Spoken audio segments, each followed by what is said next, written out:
morning, all of you. Jigma mathematics classes के Hindi medium session में सभी विद्यार्थियों का स्वागत है। 2020 में जो विद्यार्थी सफल हुए हैं उनको बहुत बहुत धन्यवाद, और जो विद्यार्थी असफल हुए हैं उन्हें निराश होने की ज़रूरत नहीं है, क्योंकि एक बार असफल होना ऐसा नहीं है कि आपका कैरियर ख़त्म हो गया। दूसरी बार दृढ़ता के साथ, मजबूती के साथ लगें और बहुत ही अच्छा किया जा सकता है। बहुत से विद्यार्थियों का मैट्रिक में अच्छे मार्क्स आए होंगे, तो विद्यार्थियों का सोच होगा कि हम एक अच्छे संस्थान की ओर मूव करें। लेकिन कभी कभी यह मूवमेंट उसके लिए खतरा भी साबित हो सकता है। क्यों? क्योंकि मैंने बिहार टॉपर को देखा है, बहुत ही स्थिति खराब हो जाती है कभी कभी। क्योंकि जितने भी अच्छे इंस्टीट्यूशन हैं, जितने भी अच्छे संस्थान हैं, उसमें फुल इंग्लिश मीडियम में पढ़ाई होती है, वहाँ हिंदी का जिक्र नहीं किया जाता है। और ख़ास करके हिंदी मीडियम के विद्यार्थियों के अंदर अंग्रेजी का, इंग्लिश का अभाव होता है। वो हिंदी मीडियम में पढ़े हैं, वो न्यून को जानते हैं, एक्यूट एंगल नहीं जानते हैं। हो सकता है कुछ विद्यार्थी जानते होंगे, लेकिन मैक्सिमम हमने देखा है कि न्यून कोण ही जानते हैं, एक्यूट एंगल नहीं जानते हैं। लेकिन अच्छे संस्थान के जितने भी शिक्षक हैं, मैं नहीं कह रहा, बहुत ही विद्वान लोग होते हैं, मैं नहीं कह रहा, आपके लिए कह रहा हूँ, वो तो बहुत काबिल आदमी होते हैं, ऐसी बात नहीं, बहुत विद्वान लोग होते हैं, मैं ऐसा नहीं कर रहा हूँ, आपके लिए पर्सनल बात कर रहा हूँ कि वो एक्यूट एंगल ही जानते हैं, न्यून कोण नहीं जानते हैं। एक्यूट एंगल पढ़ाएंगे तो आपको लगेगा कि यह अनजान टॉपिक्स है, लेकिन उस चीज़ को आप जानते हैं, हिंदी में न्यून कोण। तो इससे जानते हुए भी वो चीज़ आपके लिए अनजान है। तो हिंदी मीडियम के विद्यार्थियों को पढ़ने के लिए वैसे शिक्षकों का सहारा लेना चाहिए जो अंग्रेजी के साथ साथ हिंदी में भी उसका अनुवाद ट्रांसलेट करते हैं। तो आपके लिए बहुत ही अच्छा रहेगा, समझने में बहुत ही अच्छी कामयाबी मिलेगी। इसलिए अच्छे मार्क्स आने के बाद आपको ज़्यादा उच्चतम अच्छे इंस्टीट्यूशन में जाने का प्रयास ना करें। उस जगह का सिलेक्शन करें जो हिंदी में भी आपको पढ़ा दे, हिंदी में ट्रांसलेट करके समझा दे। इंग्लिश में पढ़ना है लेकिन उसको ट्रांसलेट करके हिंदी में बता दे, इससे आपको पकड़ अच्छी होगी, हर एक चीज़ को क्लियर समझ में आएगा, बात को कंसेप्ट क्लियर होते जाएगा, और नहीं तो परेशानी बढ़ जाएगी। क्योंकि हम अपने 18 साल का टीचिंग एक्सपीरियंस देख रहा हूँ और उसके आधार पर मैं कह रहा हूँ, बहुत सा विद्यार्थियों के अंदर, बहुत टॉपर विद्यार्थियों का मार्क्स गड़बड़ा जाता है। दूसरी बात, इंटर में नामांकन कराने के पहले बेसिक चीज़ की जानकारी भी बहुत ज़रूरी होता है। डायरेक्ट जंप नहीं करना है। जिस चीज़ को पढ़ाने के पहले उसमें प्रीवियस नॉलेज जो ज़रूरी होता है, उसको भी आपको जानकारी ले लेना पड़ता है। दूसरी बात, बहुत सा विद्यार्थियों के दिमाग में आ रहा हो कि मैं जाकर के डायरेक्ट आईआईटी की तैयारी शुरू कर दूं, तो हो सकता है आपके लिए परेशानी का सबक बन सकता है। क्योंकि सबसे पहले इंटर को अच्छा ढंग से क्लियर करना है। इंटर के बाद ही आप आईआईटी ज्वाइन करें तो हमारी समझ से बहुत अच्छा होगा। क्योंकि इंटरमीडिएट में आप 100% कमांड कर लें और इस टारगेट 6 मंथ्स का या साल भर का आप हार्डली टारगेट कोर्स करके आप निकाल सकते हैं। लेकिन इंटरमीडिएट का बेसिक बुक्स जो होता है, जैसे एनसीईआरटी तो कंपलसरी बुक होता ही है, इसके अलावा कुछ रेफरेंस बुक भी पढ़ लें। इससे आपको 100% कमांड, ऐसा नहीं कि इंटरमीडिएट का एग्जामिनेशन में 1 मार्क्स का क्वेश्चन छूट गया, ये प्रॉब्लम है। 100% कमांड कीजिए और उसके बाद में आईआईटी ज्वाइन कर लें। हमने बहुत सा विद्यार्थियों को देखा है कि आईआईटी कोचिंग में एडमिशन ले लिए और इंटरमीडिएट का रिजल्ट गड़बड़ा जाता है। इसलिए इंटर को अभी तक ज़्यादा घबराना नहीं, इंटर तक बहुत ही अच्छा से कर लें, उसके बाद में आपका लाइन क्लियर हो जाएगा। तो आज हमारा पहला क्लास 11th का हिंदी मीडियम, हम लोग समुच्चय पर बात करेंगे, सेट थ्योरी, समुच्चय सिद्धांत पर बात करेंगे। इसके पहले इस चैप्टर के अंदर स्टार्टिंग में, शुरुआत में क्या क्या चीज़ की ज़रूरत है उस पर हम लोग चर्चा करते हैं। इसके लिए नंबर सिस्टम का, संख्या पद्धति की जानकारी आपको होनी चाहिए। संख्या पद्धति आप लोग पढ़े भी होंगे, फिर भी ज़रा सा हम लोग इस पर चर्चा कर लेते हैं। नंबर सिस्टम में बात करें, सबसे पहले संख्या पद्धति पर बात करते हैं।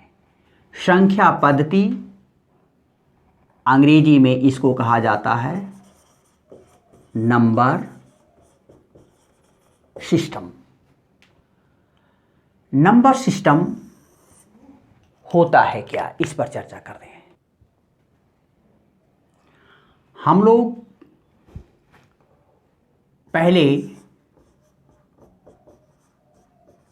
प्राकृत संख्या पर बात करते हैं। ये सब पढ़ा हुआ होगा, फिर भी प्राकृत संख्या को अंग्रेजी में नेचुरल नंबर कहते हैं, जिसको हम लोग काउंट करते हैं, जैसे 1 2 3 4 5 6 7, ये सब प्राकृत संख्या है। 1 2 3 4 5 डॉट डॉट को प्राकृत संख्या कहते हैं। इसका नोटेशन जरा सा ध्यान दे दीजिएगा। नोटेशन होता है आपका कैपिटल N। देखिएगा, इसको इसलिए पढ़ाया जा रहा है कि सेट थ्योरी में आपका N लिखा हुआ रहेगा, तो N का मतलब आप समझ लेंगे कि यह आपका प्राकृत संख्या का संकेत है। यानी सबसे छोटी प्राकृत संख्या 1 होता है और सबसे बड़ी प्राकृत संख्या का कोई अंत नहीं होता है, ये इनफाइनाइट तक चला जाता है। दूसरा हम लोग पूर्ण संख्या पर बात करते हैं। पूर्ण संख्या, पूर्ण संख्या को अंग्रेजी में होल नंबर कहते हैं। Whole number. प्राकृत संख्या के परिवार में 0 शामिल कर देने से पूर्ण संख्या बन जाता है। प्राकृत संख्या के परिवार में 0 शामिल कर देने से पूर्ण संख्या बनता है। पूर्ण संख्या बनता है। देखिएगा, इसका नोटेशन पर गौर करना है। नोटेशन होता है आपका W, यानी W equal to 0 1 2 3 4 and dot dot. यानी सबसे छोटी पूर्ण संख्या 0 होता है, इसका सबसे बड़ा कोई अंत नहीं होता, इनफाइनाइट तक चला जाता है। हो गया। तीसरा नंबर हम आते हैं पूर्णांक। पूर्णांक को अंग्रेजी में इंटीजर्स कहते हैं। इसको संकेत होता है z और i। z एक जहलीन वर्ड से बना है जिसका मीनिंग इंटीजर ही होता है, इसलिए z भी इसका संकेत होता है। पूर्णांक क्या होता है इस पर गौर करते हैं। संकेत z कहीं कहीं i लिखेगा, जनरली i लिखा जाता है क्योंकि z का कुछ और भी संकेत होता है। कॉम्प्लेक्स नंबर में एक चैप्टर है, कॉम्प्लेक्स नंबर में हम लोग जब इन करेंगे तो वहां पर z भी आता है, कॉम्प्लेक्स नंबर को z से भी लोग डिनोट करता है, इसलिए जनरली i ही लोग लिखता है। z भी लिख सकते हैं, कोई प्रॉब्लम नहीं है।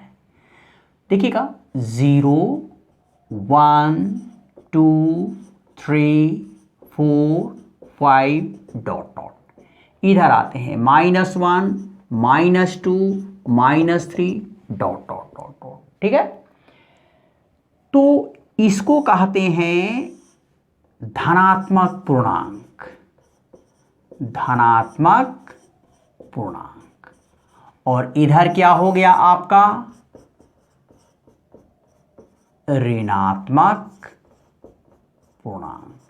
धनात्मक पूर्णांक को z प्लस लिखते हैं या i प्लस लिखते हैं, जो कि यह प्राकृत संख्या भी है, या इसी को हम लोग n भी कहते हैं। और ऋणात्मक पूर्णांक को लिखते हैं z माइनस या i माइनस, यही होता है आपका पूर्णांक। आगे हम लोग बढ़ते हैं परिमेय संख्या। परिमेय संख्या को अंग्रेजी में रेशनल नंबर कहा जाता है। अगला पॉइंट 4, परिमेय संख्या, रेशनल नंबर। इसको हम लोग Q से डिनोट करते हैं। रेशनल नंबर का नोटेशन होता है आपका Q होता है। देखिएगा Q is equal to P by Q होता है, अंश बटा हर, न्यूमिरेटर डिवाइडेड बाई डिनोमिनेटर। और Q is not equal to 0, याद रखेंगे Q कभी भी 0 नहीं होता है, नहीं तो नॉट डिफाइंड टर्म हो जाएगा। और PQ क्या है, कोई भी इंटीजर हो सकता है, Q 0 नहीं हो सकता है। एग्जाम्पल दे सकते हैं 1/2, 3/2, 5/4, 9/8, -7/2, 6 भी आपका परिमेय संख्या के अंदर आ सकता है। क्यों? क्योंकि इसके नीचे हम एक लिख सकते हैं, P बाई Q फॉर्म में है, जहां Q इंटीजर है, 6 भी इंटीजर है। तो इस तरह से P बाई Q के रूप में जितना भी नंबर होता है वो सब क्या होता है, परिमेय संख्या। अब हम लोग आगे बढ़ते हैं, परिमेय संख्या हो गया। अब हम लोग अपरिमेय संख्या की तरफ बढ़ते हैं। अपरिमेय संख्या, इरेशनल नंबर, इरेशनल नंबर। देखिएगा इसका संकेत लोग लिखते हैं s। इरेशनल नंबर को वैसी संख्याएं जो P बाई Q के फॉर्म में एक्सप्रेस नहीं किया जा सकता है, P बटे Q के रूप में व्यक्त नहीं किया जा सकता है, उसे हम लोग कहते हैं अपरिमेय संख्या। यानी वैसी संख्याएं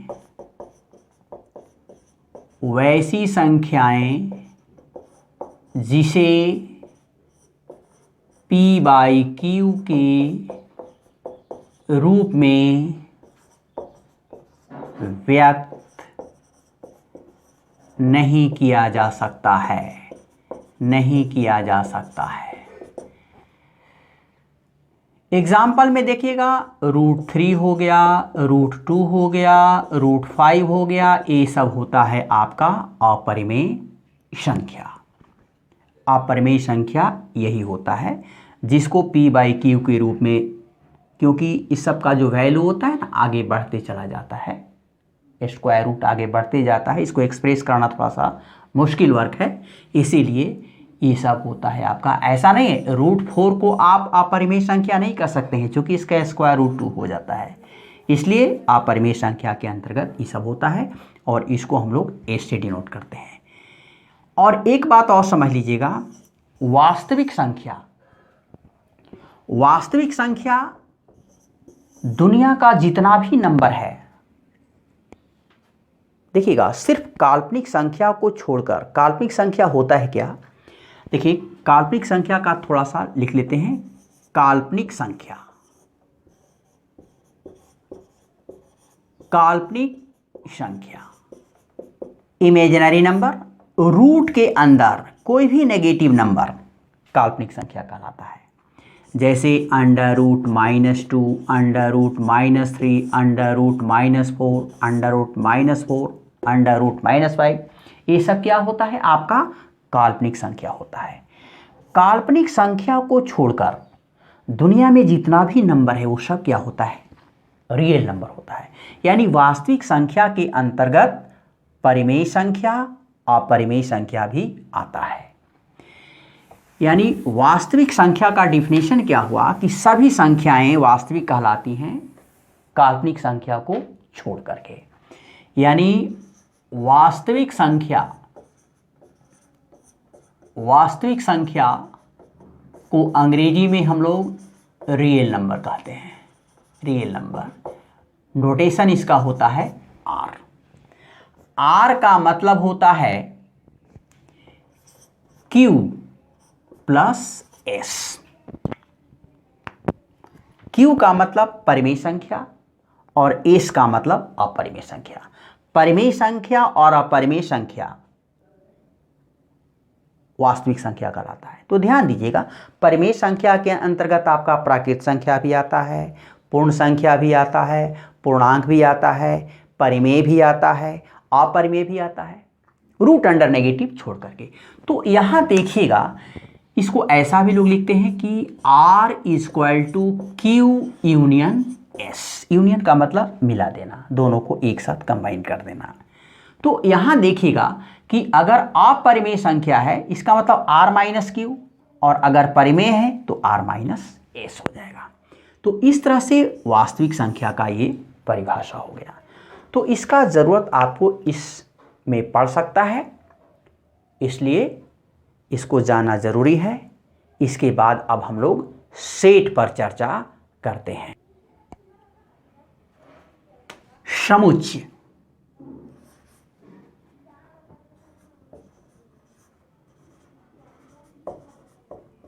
अंग्रेजी में सेट कहते हैं। समुच्चय ऑब्जेक्ट का संग्रह होता है।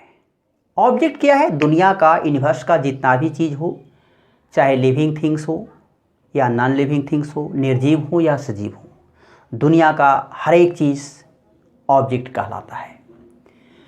तो समुच्चय होता है क्या, समुच्चय का मतलब एक कलेक्शन है। कलेक्शन का मतलब संग्रह, ग्रुप। जैसे आपके पास एक बक्सा है, बक्से में बहुत सा घड़ी रख दिया, घड़ी का सेट हो गया। बहुत सा पेन रख दिया, पेन का सेट हो गया। बहुत सा चाबी रख दिया, चाबी का सेट हो गया। यानी सेट जो होता है डिफरेंट ऑब्जेक्ट का कलेक्शन होता है। ऐसा नहीं कि कोई पार्टिकुलर ऑब्जेक्ट का ही सेट होता है, डिफरेंट ऑब्जेक्ट का कलेक्शन होता है। अलग अलग वस्तुओं का संग्रह होता है जो सुपरिभाषित हो। यहां समझेंगे, समुच्चय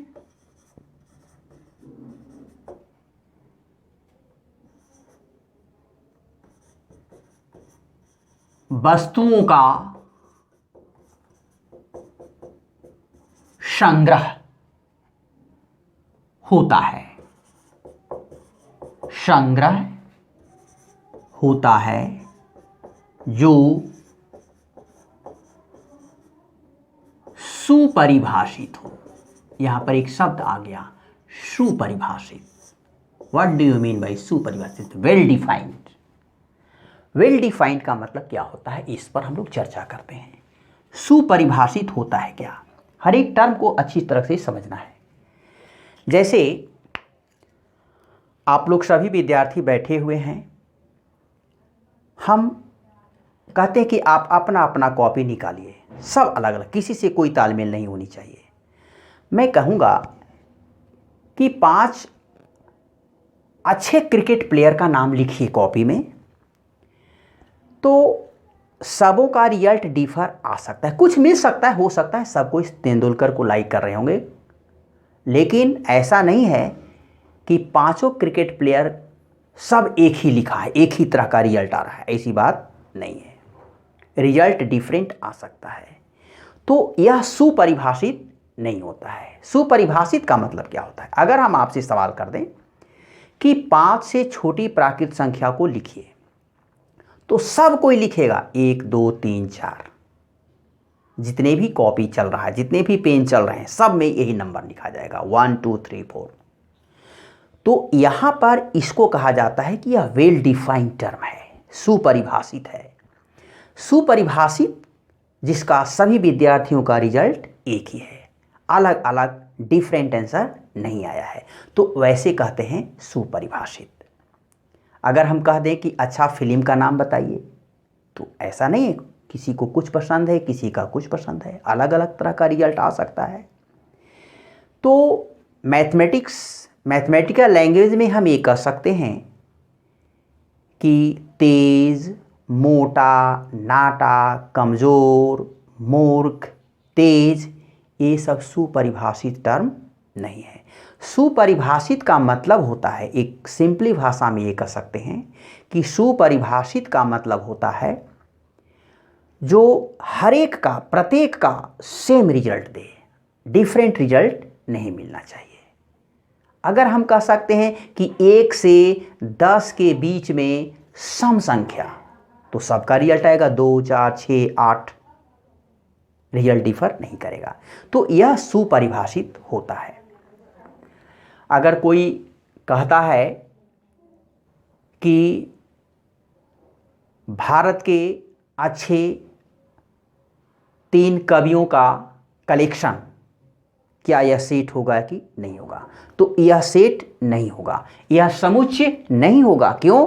क्योंकि यह सुपरिभाषित पद नहीं है, सुपरिभाषित टर्म नहीं है, इसलिए यह समुच्चय नहीं होगा।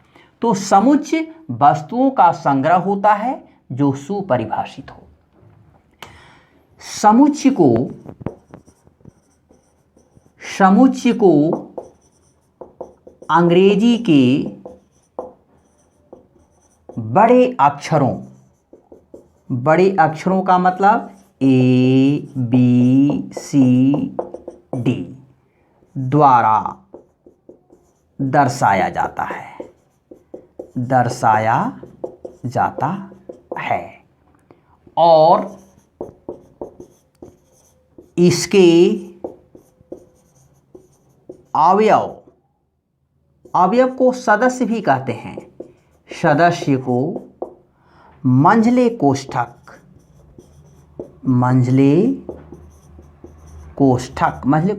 ऐसे के अंदर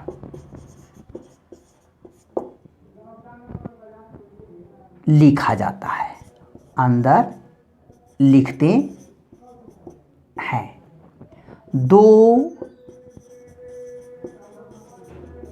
अवयव के बीच कॉमा का मतलब ऐसे, कॉमा द्वारा अलग करते हैं। नहीं दिखाई दे रहे? कॉमा द्वारा, ऐसे लिखिए, द्वारा अलग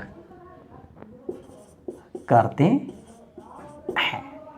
जरा सा इसको समझ लेते हैं। जैसे ए कोई सेट है, ये देखिए करली ब्रैकेट के अंदर, सेट को जब भी लिखिएगा करली ब्रैकेट के अंदर 1 2 3 4, ये सब क्या है? अवयव है। बी कोई समुच्चय है, जिसमें ए, ई, आई, ओ, यू द्वारा दर्शाया जाता है। और एक बात और है कि एक ही समुच्चय में एक अवयव को दो बार नहीं लिखा जाता। ये सब क्या है? ये सब अवयव है। समुच्चय ए का ये सब क्या है? सदस्य है। सदस्य का मतलब मेंबर है, एलिमेंट है, अवयव है। बी भी एक समुच्चय है जिसके अंदर ये सब अवयव है। अब एक बात और होता है कि सेट में एलिमेंट को रिपीट नहीं किया जाता है। एक अवयव को समुच्चय में दो बार नहीं लिखा जाता है। जैसे देखिएगा 1 2 3 2 4, ये देखिए ये सेट की श्रेणी में नहीं आएगा क्योंकि दो जो है आपका दो बार लिखा गया है।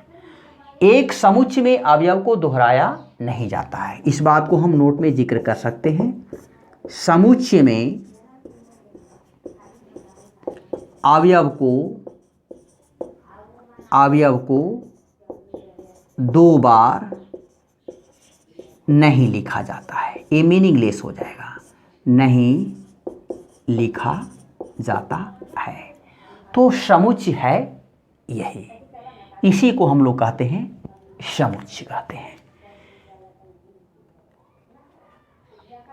आज हम लोग इतना ही, आज थोड़ा सा इंट्रोडक्शन था। अगले पार्ट में हम लोग समुच्चय का रिप्रेजेंटेशन पढ़ेंगे।